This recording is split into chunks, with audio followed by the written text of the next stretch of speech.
Hey guys, आप सभी का वेलकम है गुरुकुल हब यूट्यूब चैनल पर।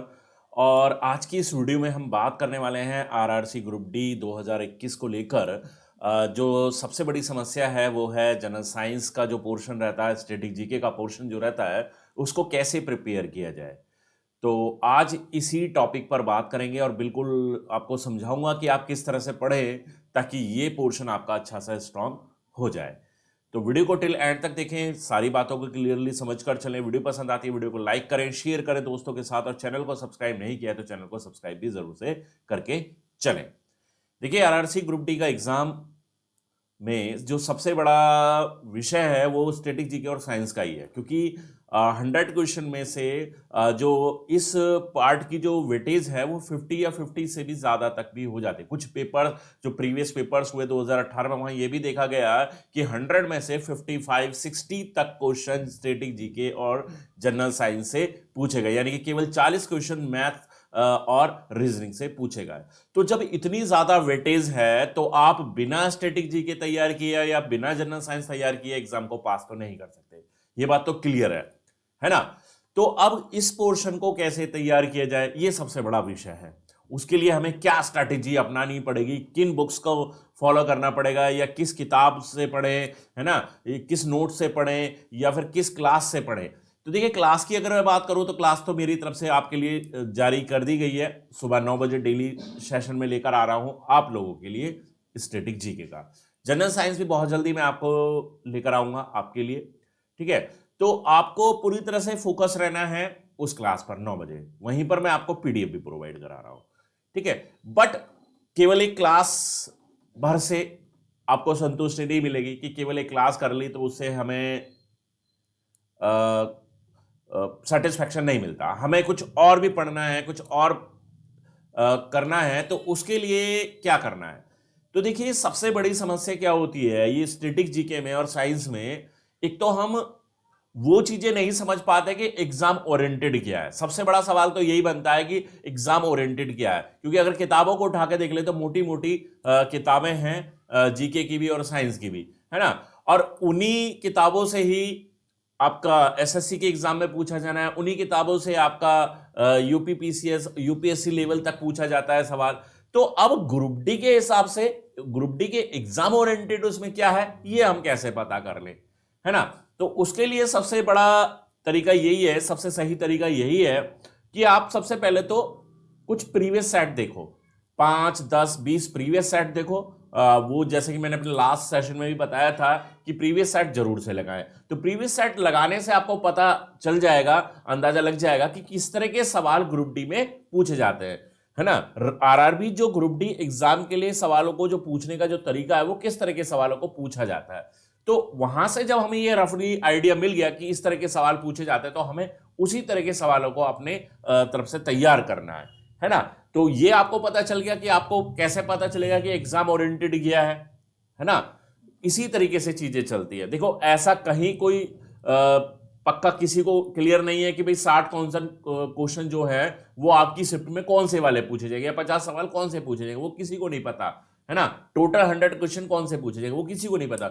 हम क्या करते हैं, हम प्रीवियस सेट्स के जरिए ही ये अंदाजा लगाने की कोशिश करते हैं कि इस तरह के पैटर्न के साथ इस बार भी इस तरह के पैटर्न के साथ ये सवाल पूछा जाएगा, तो इसी तरह के सवाल आपकी परीक्षा में पूछे जा सकते हैं। जैसे कि हमने देखा 2018 में भारत के राज्यों के सीएम पूछे गए थे, गवर्नर पूछे गए, और एनटीपीसी में भी वो चीज अभी भी बरकरार रही, है ना। नेशनल पार्क से संबंधित सवाल पूछे गए थे, ब्रांड एम्बेसडर पूछे गए, सीईओ से संबंधित पूछे गए, ट्राइब्स जनजातियों से संबंधित सवाल पूछे गए हैं, है ना। उपाधियों से संबंधित सवाल पूछे गए, नई नियुक्तियां हुई हैं उनसे संबंधित सवाल पूछे गए, महोत्सव है, कोई फेस्टिवल है, कोई डांस है, उससे संबंधित सवाल पूछे गए। तो इसी तरह के सवाल लगातार पूछे जाते रहे हैं और इसी तरह के सवाल आगे भी लगातार पूछे जाते रहेंगे। तो ये तो हमें क्लियर हो गया कि जी हमें पढ़ना क्या है। अब सबसे बड़ी समस्या पढ़ने में भी ये आती है कि जो पढ़ते हैं वो हम पूरी तरह से भूल जाते हैं, है ना। तो उसके लिए भी मैंने आपको तरीका पहले भी बताया, फिर से एक बार रिवाइज करके बता देता हूं कि जब भी आप पढ़ने बैठते हैं, चाहे एमसीक्यूज पढ़ रहे हैं चाहे वन लाइनर पढ़ रहे हैं, आप अपने पास एक ब्लैंक पेपर जरूर से रखें। बिल्कुल ब्लैंक पेपर होना चाहिए, उस पर कुछ लिखा हुआ नहीं होना चाहिए। तो मान लीजिए आपने क्वेश्चन पढ़ना शुरू किया, रीड करना शुरू किया, चाहे वन लाइनर है चाहे एमसीक्यूज हैं, तो पढ़ते चले जाइए उनको। एक क्वेश्चन को 2 से 3 बार रिपीट कीजिए, उसको याद करने की कोशिश कीजिए, ठीक है। अब यहां पे कोई 1-2 क्वेश्चन ऐसा अटपटा जरूर आएगा जो आपको दिक्कत कर सकता है, तो उसका आंसर अपने ब्लैंक पेपर पर आप नोट करके चलिए, ठीक है। उसको नोट कर लेंगे आप। अब क्या करेंगे, जब आपने मान लीजिए 50 क्वेश्चन तैयार कर लिए, तो अब आपने उनको रिवाइज करते जाना है, उसको फिर से एक बार रिवीजन के दौर में ले लेना है 50 क्वेश्चन को जल्दी जल्दी। इसका आंसर ये, इसका आंसर ये, इसका आंसर ये।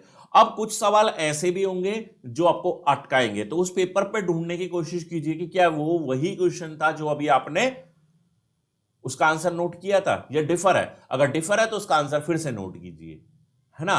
तो मैं मानता हूं 50 सवालों में मुश्किल से 10 से 15 सवाल ऐसे होंगे जहां पर आप अटकेंगे, लेकिन फिर third time second time revise किया आपने, फिर से रिवाइज कीजिए एक बार और उन 50 क्वेश्चन को, तो धीरे धीरे वो 50 क्वेश्चन आपके एक ही टाइम में तैयार हो जाएंगे। इसमें बहुत ज्यादा बड़ा समय नहीं लगना। 50 क्वेश्चन तैयार करने मुश्किल से मुश्किल मैं कहता हूं 20 से 25 मिनट का समय लगेगा, और आपके 50 क्वेश्चन ऐसे तैयार हो जाएंगे कि फिर वो आप जिंदगी में कभी नहीं भूलेंगे। यानी कि अगर आपके पेपर में उनमें से कोई भी सवाल पूछा जाता है तो फिर वो आप डेफिनेटली सही कर जाएंगे, ठीक है।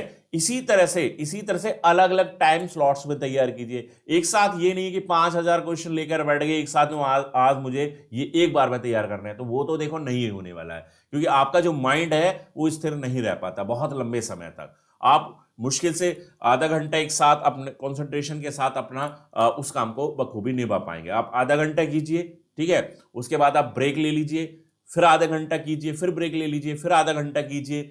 इसी तरह से आप 4-5 बार अगर दिन में कर लेंगे तो मैं कहता हूं 200 से 250 क्वेश्चन आप एक बार में तैयार कर लेंगे, और 10 दिन के अंदर 2000 से 2500 क्वेश्चन तैयार हो जाएंगे। एक महीने में 7-7,500 के आसपास आप क्वेश्चन तैयार कर लेंगे। इतना काफी है ना।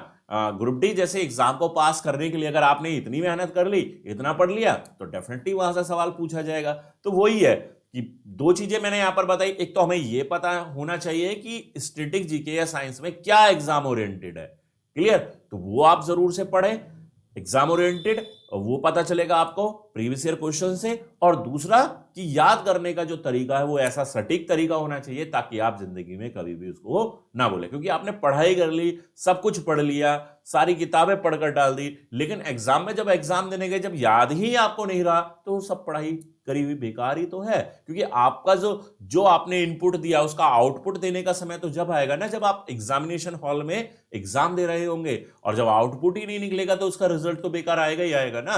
तो इसीलिए जो भी पढ़ो सटीक पढ़ो एकदम। एक तो वो सटीक पढ़ो कि जो एग्जाम में आने वाला, और एक वो सटीक कि हमने जो पढ़ लिया बस उसको हम जिंदगी में कभी नहीं भूलने वाले हैं, ठीक है। तो इसी उद्देश्य के साथ आप उसको तैयार करके चलो, और डेफिनेटली अगर आपने ये ट्रिक अपनाई तो डेफिनेटली आप ग्रुप डी में अच्छा स्कोर करेंगे, क्योंकि 50-60 अगर जीके जीएस के क्वेश्चन है और वहां अगर आप 70-80 तक का स्कोर कर लेते हैं तो मैथ रीजनिंग तो कुछ नहीं रह जाता, उसको तो यूं चुटकियों में उड़ा दोगे, है ना।